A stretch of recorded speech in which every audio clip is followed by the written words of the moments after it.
मी आता कर्नल साहेबांशी बोलत होतो आणि कर्नल साहेब सांगत होते की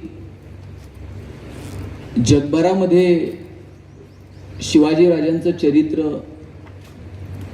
त्यांचा गनिमी कावा, त्यांची युद्धनीती या गोष्टी अभ्यासल्या जातात. तसे येणाऱ्या काळामध्ये शाळा कॉलेजांमधून सुद्धा शिवाजी राजांचा इतिहास अभ्यासला गेला पाहिजे. विद्यार्थ्यांच्या समोर तो सातत्यानं ठेवला पाहिजे आणि केवळ शिवजयंतीच्या निमित्तानं शिवाजी राजांचा विचार न होता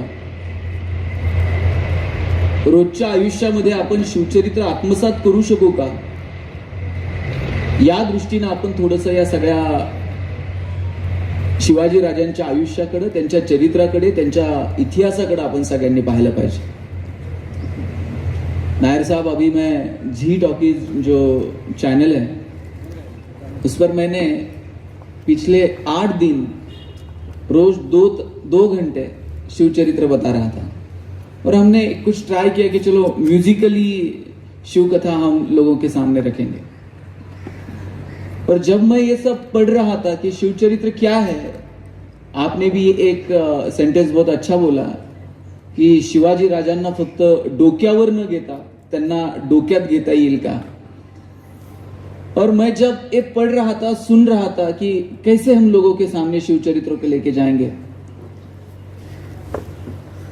तब मेरे दिमाग में एक ही बात थी कि शिवाजी राजा और उनका इतिहास सिर्फ मार्कों के लिए हमने नहीं पढ़ना चाहिए. उसके आगे जाकर हम उसे पढ़ेंगे क्या. शिवाजी राजा 4 मार्क के लिए, संभाजी राजे 5 मार्क के लिए. तुकारामाचा अभंग अवघड आहे म्हणले, ऑप्शनला टाक, त्याच्याऐवजी दुसरं काहीतरी वाचू वाटत. परवा तर 10वीतला एक पोरग मला विचारत होता, सर या वर्षी मराठीच्या पेपरला ज्ञानदेव पडणार आहेत का तुकाराम पडणार आहेत. म्हटलं हे पडतील कसे ज्यांनी महाराष्ट्र उभा केला. सगळंच कसं मार्कांसाठी असू शकतं. मार्कांच्या पलीकडे जाऊन आपण या सगळ्या इतिहासाकडे बघणार आहोत का, तो विचार आणि ती दृष्टी आपण आत्मसात करणार आहोत का. मला वाटतं ही गोष्ट महत्वाची आहे. मगाशी प्रास्ताविक करताना नायर साहेबांनी आणखी एक उल्लेख केला. ते म्हणाले की शिवाजी राजा एक प्रोत्साहन आहे, एक मोटिवेशन आहे. शिवाजी राजांची गरज काय माहितीये का आत्ताच्या पिढीला, की ज्यावेळेस आम्ही नैराश्यामध्ये जाऊ की हे आमच्याजनं जमणार नाही, हे असं होईल का, हे कसं शक्य आहे, असे विचार ज्यावेळेस आमच्या मनामध्ये येतात, त्यावेळेला अरे शिवाजी राजा लढाईची प्रेरणा आहे, प्रोत्साहन आहे आणि तो इतिहास आम्हाला येणाऱ्या पिढीच्या समोर मांडता येईल का. ज्या वेळेस आम्हाला वाटेल की आता सगळं संपलंय, आता काहीच शक्य नाही, त्यावेळेस शिवाजी राजांचा इतिहास सांगा. अरे मिर्झा राजेसोबत तह झालता, तहामध्ये एक किल्ला द्यावा लागला आणि नुसते किल्ले देऊन थांबले नाहीत राजे, राजांना औरंगजेबाला भेटायला जावं लागलं. केवढं मोठं संकट आहे बघा. आपल्या आयुष्यामध्ये छोटंसं संकट आलं की आपण हातबल होतो, आपण गर्भगळीत होतो. एखाद्या वर्षी एखादं पीक सापडलं नाही, व्यापारामध्ये काहीतरी तोटा आला, व्यवसायामध्ये काहीतरी अडचण आली, कौटुंबिक घरात काही वाद झाले. छोट्या छोट्या कारणांसाठी तरुण पोरं आत्महत्या करायला लागली. या पोरांना सांगा शिवाजी राजांचा इतिहास काय. मिर्झा राजेसोबत ज्यावेळेस तह झाला, त्या तहामध्ये एक किल्ला द्यावा लागला मिर्झा राजेला आणि नुसते किल्ले देऊन शिवाजी राजे थांबले नाहीत, औरंगजेबाला भेटायला जावं लागलं. जाताना शिवाजी राजे एकटे गेले नाहीत, सोबत छोट्याशा संभाजी राजांना घेऊन गेले. आता औरंगजेबापर्यंतचा जो प्रवास आहे, त्या प्रवासामध्ये शिवाजी राजांचं आणि संभाजी राजांचं काहीतरी बोलणं झालं असेल. काय बोलले असतील शिवाजी राजे आणि संभाजी राजे. शिवाजी राजांनी काय सांगितलं असेल संभाजी राजांना, स्विस बँकेत आपलं अकाउंट आहे, तुला पासवर्ड सांगतो, पुण्यात आपले 2 फ्लॅट आहेत.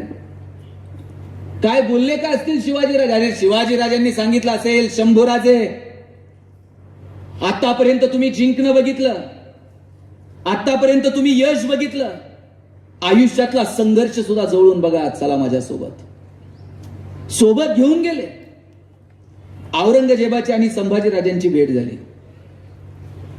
आणि त्या भेटीमध्ये राजबिंडा संभाजीराजा समोर बघितला आणि शिवाजी राजांना त्या संभाजी राजांना समोर पाहिलं आणि संभाजी राजांना खुश होऊन औरंगजेबाने एक हत्ती भेट म्हणून दिला. आणि थोडीशी गंमत करावी म्हणून दिलेर खान म्हटला, शंभूराजे आप इतने छोटे हो और हाथी इतना बड़ा है, इस हाथी को आप महाराष्ट्र में कैसे ले जाओगे? एवढा संभाजी राजा दिलेर खानाच्या डोळ्यात डोळे घालून सांगतो, ये तो जानवर है, बैठ कर जाएंगे, नहीं आया तो खींच कर ले जाएंगे, लेकिन हमारे आबा साहब ने जो आपको किले दिए हैं वो तो अभी महाराष्ट्र में है, उन्हें आप आगरा कैसे ले आओगे? एवढा संभाजी राजा पण माहित होता आता तहात दिलेत आणि गेल्यावर घेऊ की परत एक. अरे लढणं काय असतं, पेटून उठणं काय असतं हे महाराष्ट्राच्या मातीकडनं शिकावं. दत्ताजी शिंदे रक्ताच्या थारोळ्यात कोसळलेत, मानेवरती तलवार ठेवली, विचारलं क्यों पटेल और लढोगे? आणि त्याही अवस्थेत दत्ताजी शिंदे असं डोळ्यात डोळे घालून सांगतात, अरे क्यों नाही, बचेंगे तो और भी लढेंगे. काय ही लढण्याची प्रेरणा आहे, काय ही जिगर आहे, ही आमच्या तरुण पोरांच्या समोर मांडता येईल का? फालतू कारणांसाठी पोरांनी व्हॅलेंटाईनला कोण नाही म्हणलं, पाचगळ आणि 65 कारणांसाठी पोरं आत्महत्या करायला लागली. अरे त्यांना सांगा शिवाजी संभाजी राजांचा इतिहास काय. शिवाजी राजांच्या समोर आयुष्यात कितीतरी संकट आली, पण पहाडासारखा हा शिवाजी राजा असा छाती काढून उभा राहिला संकटांच्या समोर, आणि प्रत्येक संकटाला आव्हान देण्याचं काम छत्रपतींनी केलं. मला वाटतं ती प्रेरणा आम्हाला इतिहासातून घेता येईल का? नेमकं आज इतिहासातनं काय घ्यायचं मला वाटतं ते ठरवावं लागेल. शिवाजी राजांचा इतिहास सांगणारा पेटून जाईल, ऐकणाऱ्याच्या अंगावरती काटे येतील. फक्त ते सांगण्यापुरतं आणि ऐकण्यापुरतं शिवरायांचा इतिहास मर्यादित न राहता शिवाजी राजे एक उत्तम प्रशासक कसे, शिवाजी राजांची युद्धनीती का, शिवाजी राजांचं निसर्गाविषयीचं धोरण का, शिवाजी राजांचं स्त्रियांविषयीचं धोरण का, शिवाजी राजांचं प्रशासकीय कारभार का, या साध्या साध्या गोष्टी आम्हाला शिवचरित्रातनं शिकता येतील का? त्या येणाऱ्या पिढीपर्यंत पोहोचवता येतील का? मला वाटतं याचा विचार व्हावा. आणि इथं जे माझ्या आईच्या वडिलांच्या वयाची तुम्ही माणसं आहात, आपलं नैतिक कर्तव्य आहे की आपण आपल्या लहान मुलांना शिवाजी संभाजी राजांचा इतिहास सांगितला पाहिजे. आपण आपल्या पोरांना जवळ घेऊन राम कृष्ण समजावून सांगितला पाहिजे. आपण हे सांगतच नाही पोरांना. किती पालक असे आहेत की त्यांनी शिवजयंतीला आपल्या मुलाला एखादं छानसं पुस्तक भेट दिलं, बघ हे शिवाजी महाराजांचं चरित्र आहे, तुला आवडतंय का, वाच. एखादं पुस्तक आपण त्याच्या वाढदिवसाला कधी भेट घेऊन गेलोय का? अरे पोराला आपण कधी पुस्तक भेट दिलंच नाही. आपण त्याला पहिल्याच वाढदिवसाला बाप त्याला बंदूक घेऊन जातो.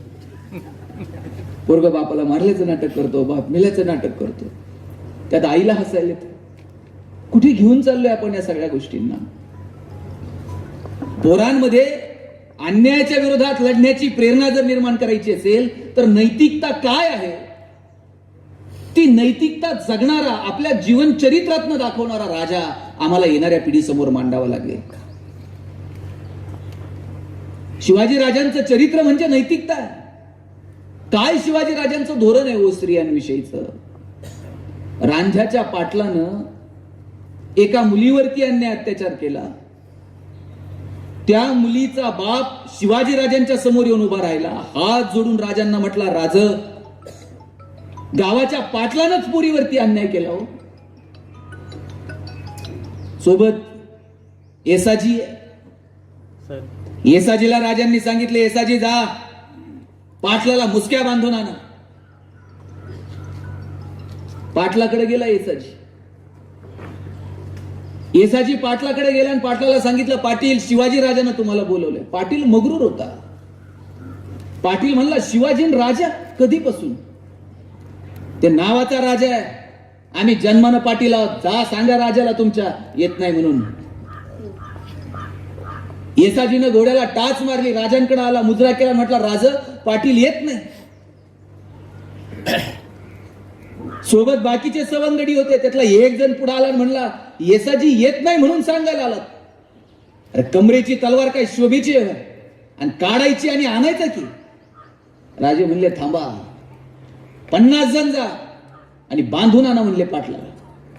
50 जण गेले, पाटलाला बांधून शिवाजीराजांच्या समोर हजर केला. पाटील गयावया करायला लागला. राजा काही शिक्षा देऊ नका.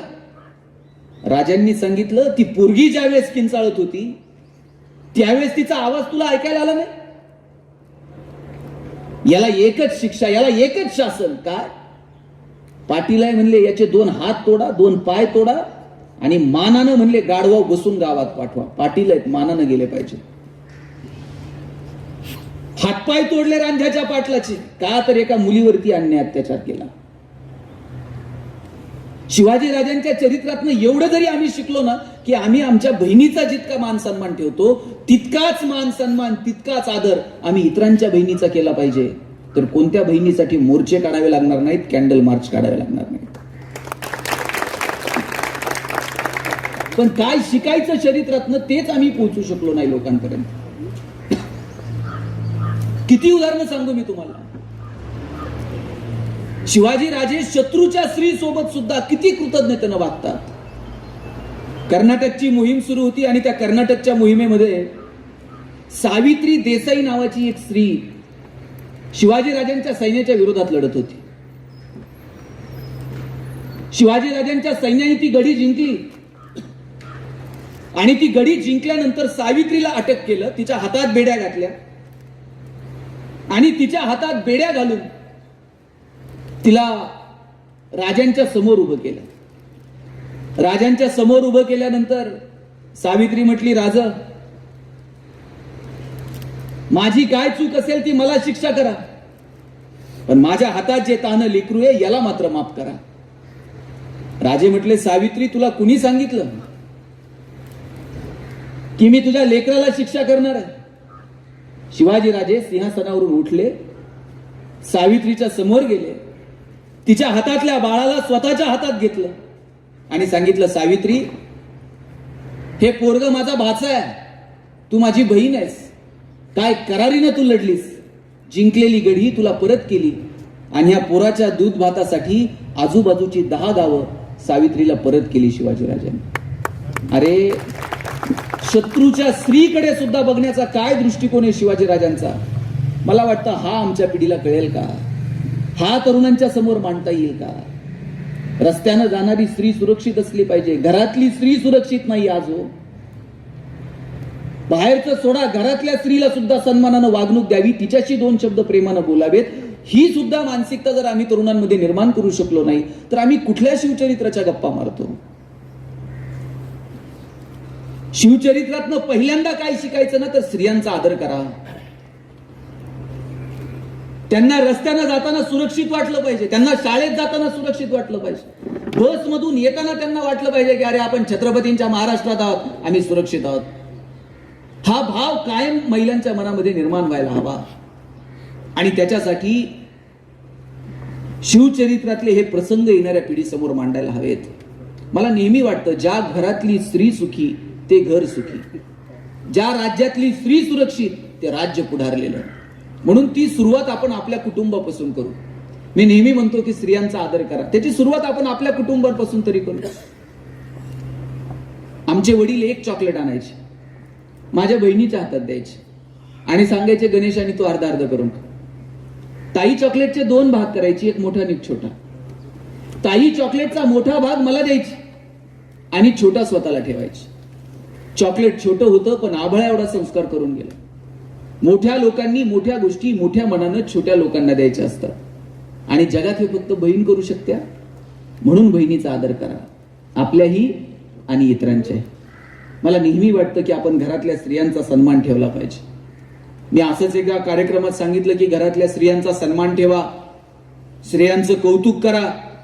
एक जण पुढे आले म्हटले, तुम्ही खूप सांगता हो कौतुक करा, पण म्हटले ते बायकोला ऐकायलाच येत नाही. म्हणले काय कौतुक करायचं? त्याला म्हटलं मग दवाखान्यात घेऊन जा, काहीतरी इलाज कर, ऐकायला आल्यानंतर कौतुक कर. म्हटलं आधी दवाखान्यात घेऊन जातो. हे बायकोला न घेताच दवाखान्यात गेला आणि डॉक्टरला म्हटलं, डॉक्टर बायकोला ऐकायला येत नाही. डॉक्टर म्हणले एक काम कर, किती अंतरापर्यंत ऐकायला येत नाही ना तेवढं जरा मोजून ये म्हणले. मग त्या हिशोबानं आपण इलाज करू. घरी गेला, बेल दाबली, पोरानं दार उघडलं, यानं दारातून आवाज दिला, अगं भाजी काय केली? तिकडून काहीच प्रतिक्रिया नाही. याला कळलं बायकोला दारातून ऐकायला येत नाही.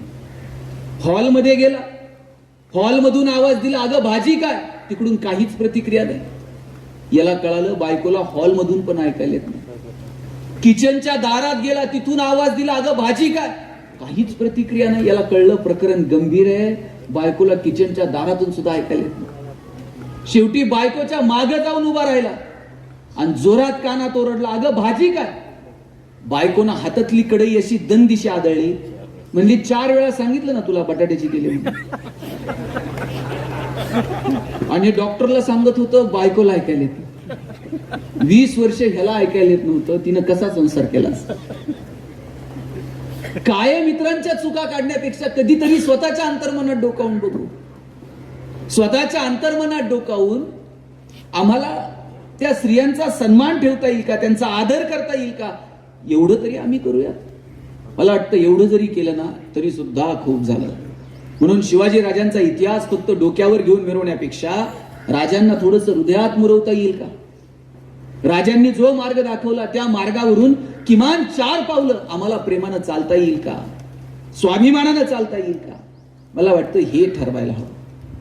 15 ऑगस्ट 1947 ला भारत स्वतंत्र झाला. 50 ला गणराज्यांची स्थापना झाली. 56 ला राज्यांची विभागणी झाली.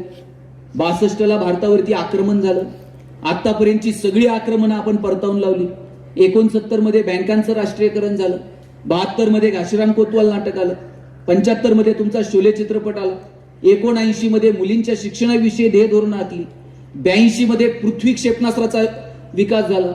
84 मध्ये मारुती उद्योग समूहानं जगाच्या बाजारपेठेत येऊन नाव केलं. 89 मध्ये 18 वर्षाच्या तरुणाला राजकारणात येता येईल का याच्यासाठी प्रयत्न झाले. 91-93 ला आम्ही व्यापारीकरण स्वीकारलं. 95 ला आम्ही गॅट करार स्वीकारला. 2000 पर्यंत कम्प्युटरच्या बाबतीत भारत जगाचा बाप झाला. 2005 पर्यंत आमच्या हातात माहितीचा अधिकार आला. 2007 मध्ये महाराष्ट्राची प्रतिभा दिल्लीच्या तख्तावर जाऊन पोहोचली. 2008-2009 पर्यंत प्रत्येकाच्या दारात नॅनो येईल का याची स्वप्न आम्ही बघायला लागलो. 2015-16 पर्यंत आमचं यान मंगळावर जाईल का याचा विचार आम्ही करायला लागलो. किती प्रचंड प्रगती केली आम्ही. गेल्या 70-75 वर्षामध्ये आम्ही टेक्निकली भौतिक सुविधांच्या दृष्टीनं प्रचंड प्रगती केली. पण या प्रगतीचा जर आनंद घ्यायचा असेल तर मानसिक पातळीवरती, सामाजिक पातळीवरती काही गोष्टींमध्ये प्रचंड बदल होणं गरजेचं आहे. आणि तो बदल करत असताना थोडंसं इतिहासात मागे डोकावून बघावं लागेल. गावागावातले रस्ते सुधारले हो, सिमेंट कॉन्क्रीटचे झाले, पण अजूनही गावातल्या कित्येक लोकांचं चालणं सुधारलेलं नाही. रस्ता सिमेंटचा झालाय, पण संध्याकाळी 7 नंतर निम्म्यांना नीट चालता येत नाही. उपयोग आहे का? नुसता रस्ता सुधारून उपयोग नाही, आमचं चालणं सुधारलं पाहिजे. प्रत्येकाच्या हातात मोबाईल आलेत, पण आमचं बोलणं सुधारलं नाही. पैशांच्या जोरावर दुर्बिणीच्या साह्यानं हजारो किलोमीटर दूर असणारे चंद्र, सूर्य, ग्रह, तारे जवळ करून पाहिले हो, पण आयुष्यभर शेजारी राहणाऱ्या माणसाबरोबर आमचे प्रेमाचे संबंध निर्माण होऊ शकले नाहीत. आम्ही कुठल्या विकासाच्या गप्पा मारतोय? आम्हाला कुठल्या प्रकारच्या समाजाची निर्मिती करायची? आम्ही सगळेजण जर एकमेकाला जात, धर्म या सगळ्याच्या चष्म्यातूनच जर पाहणार असू तर आम्ही कधी एक संघ भारत किंवा कधी एक असा समाज घेऊन पुढे जाणार आहोत? जात, धर्म या सगळ्याच्या पलीकडे जाऊन शिवाजी राजांनी स्वराज्याची निर्मिती केली. शिवाजी राजांनी विचारलं नाही तू कोणत्या जातीचा आहे, तू कोणत्या धर्माचा आहे. अरे लिंबू टिंबू पोरगळा केली, त्यांच्या हातात समशेरी दिल्या आणि सांगितलं हिंदवी स्वराज्य निर्माण करावं लागेल. अरे ज्या वयामध्ये आम्हाला काही कळत नाही त्या वयामध्ये शिवाजी राजे आपल्या मित्रांना गोळा करतात, रायरेश्वराच्या डोंगरावरती स्वराज्याची शपथ घेतात, एक एक किल्ला घेतात आणि स्वराज्य निर्माण करतात. काय धाडस आहे हे? धाडस आम्हाला सांगता येईल का पोरांना की बघ वयाच्या 14व्या वर्षी छत्रपतींनी 4 यवनी पातशाहीला सुरुंग लावला. जात धर्माच्या पलीकडे जाऊन एक संघ अशा स्वराज्याची स्थापना छत्रपती शिवाजीराजे करतात. मला वाटतं हे लोकांच्या समोर बिंबवता येईल का? अरे नावी समाजात जन्माला आलेला शिवा नावी, शिवा काशीद, राजे पन्हाळ्यावरून निघाले, विशाळगडावरती जायचंय, पण राजे पकडले जाऊ नयेत, थोडासा वेळ मिळावा. म्हणून स्वतः शिवाजी राजांचा वेश परिधान करतो, परकीयांच्या गोटात जातो. शिवा काशीदला माहित नव्हतं का की थोड्या वेळात आपण ओळखले जाऊ? बरं, त्यावेळेस ओळखल्यानंतर काय शिवा काशीद म्हटला का आता ओळखलंय ना, कोर्टात जाऊ, चांगला वकील देऊ, हायकोर्टात जाऊ, सुप्रीम कोर्टात जाऊ? अरे ओळखल्यानंतर थेट मृत्यूच आहे, याची जाणीव शिवा काशीदला आहे. शिवाजी राजांचा वेश परिधान करून परकीयांच्या गोटात गेला, काही वेळात ओळखला गेला, सपासप वार झाले आणि मरताना शिवा काशीद म्हटला, अरे जगताना शिवा नावी म्हणून जगलो, पण मरताना मात्र शिवाजी महाराज बनून मरतोय. काय काय प्रेरणा आहे बरं. हे कुठून हे ओतप्रोत आत भरलेलं आहे की नाही, हे शिवाजी राजाला छत्रपती म्हणून मिरवायचं नाहीये. रयतेचं, जनतेचं, सामान्य माणसाचं स्वराज्य निर्माण व्हावं, याच्यासाठी आमचा राजा लढतोय आणि याच्यासाठी लोक मरायला तयार आहेत. हो, हिरोजी इंदोलकर इंजिनियर आहे शिवाजी राजांच्या राज्यातला.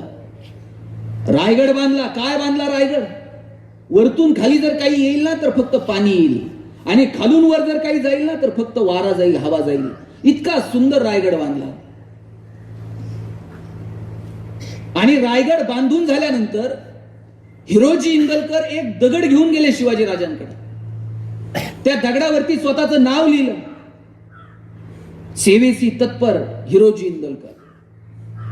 आणि राजांनी विचारलं, हिरोजी काय सुंदर दुर्ग उभा केला, काय पाहिजे ते मागा. हिरोजी म्हणले का, राजे पेन्शन सुरू करा, राजे पेमेंट वाढून द्या, एखादं इन्क्रीमेंट द्या.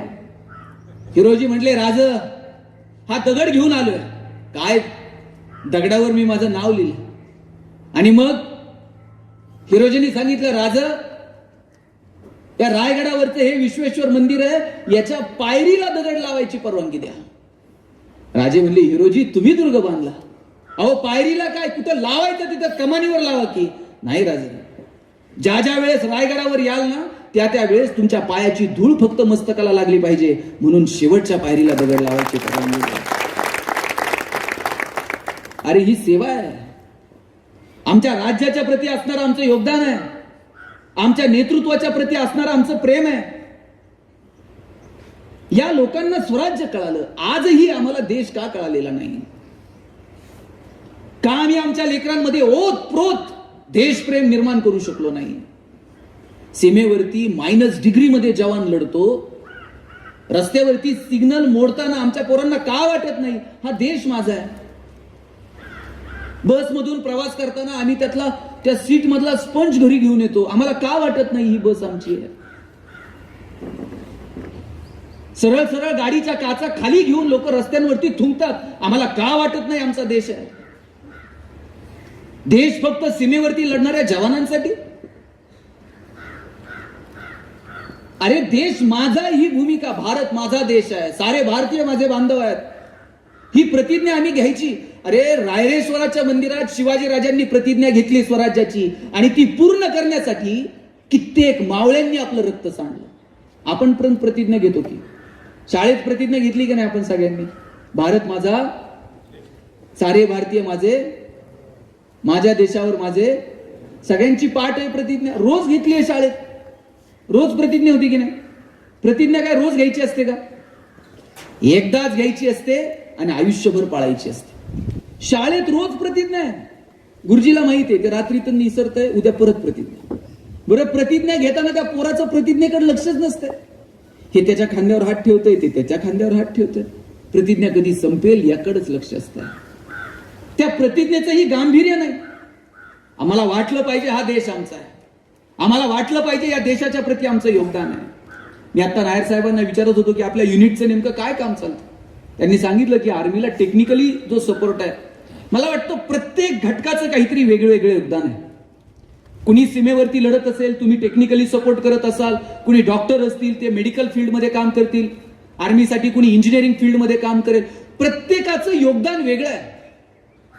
आपण या देशातली आपली आपली भूमिका समजून घेऊन त्याच्याबरोबर जर प्रामाणिक राहिलो ना तर वेगळं काही करायची गरज आहे असं मला वाटत नाही. या देशातल्या प्रत्येक माणसात काहीतरी वेगळं आहे. एखादा डॉक्टर झाला ते त्याचंच हॉस्पिटल बांधतंय, त्याच्याच मेहुण्याला मेडिकल टाकून देते.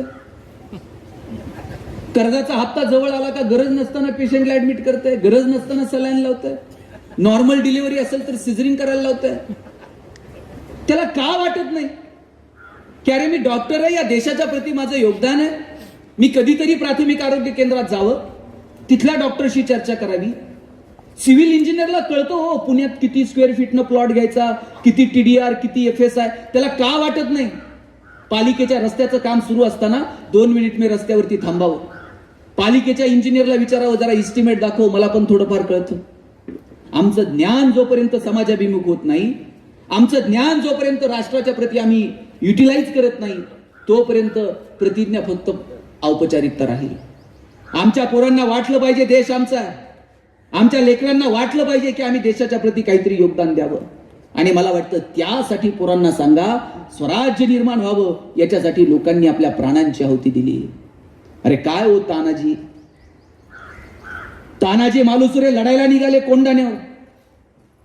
पोराचं लग्न 2 दिवसावर होतं.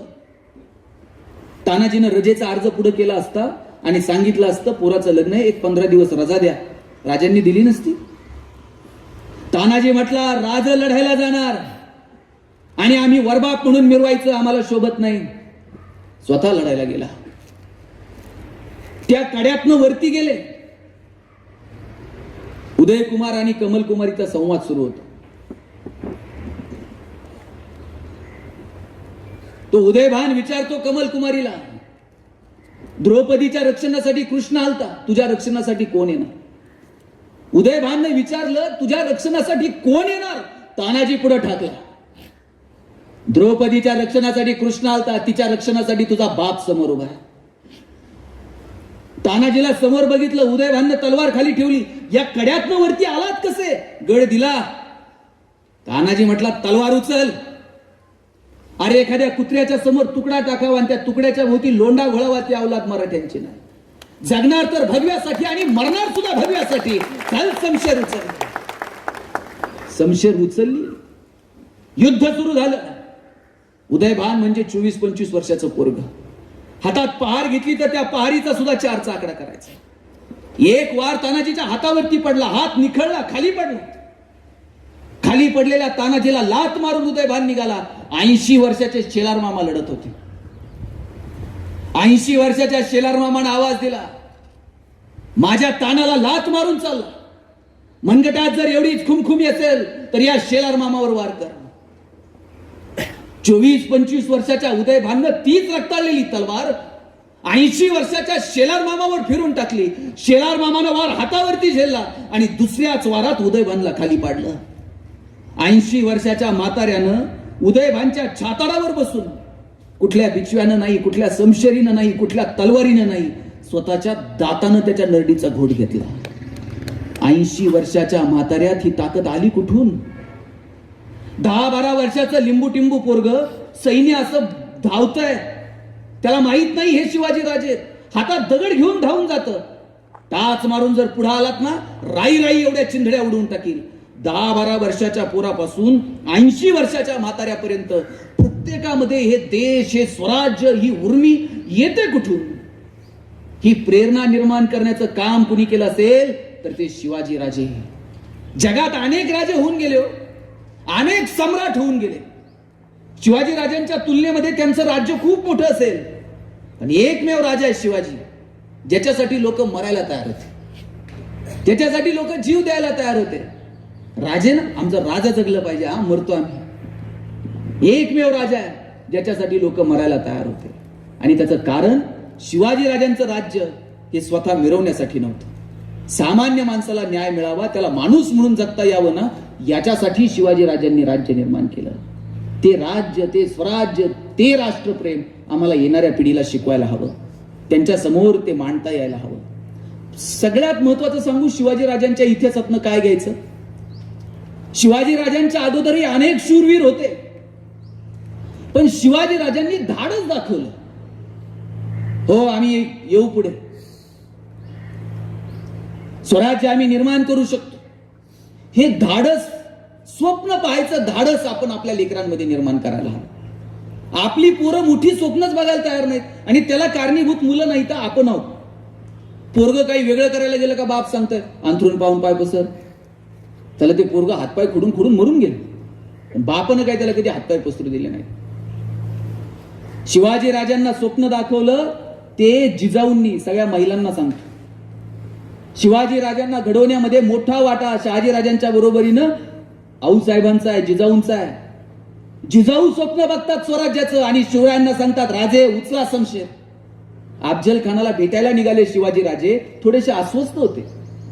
त्यावेळेस जिजाऊ म्हणाल्या राजे अस्वस्थ होऊ नका, तुम्हाला जर काही बरं वाईट झालं ना संभाजीला गादीवरती बसवेल आणि स्वतः मी राज्य कारभार बघ. काय म्हणावं त्या आईच्या काळजाला.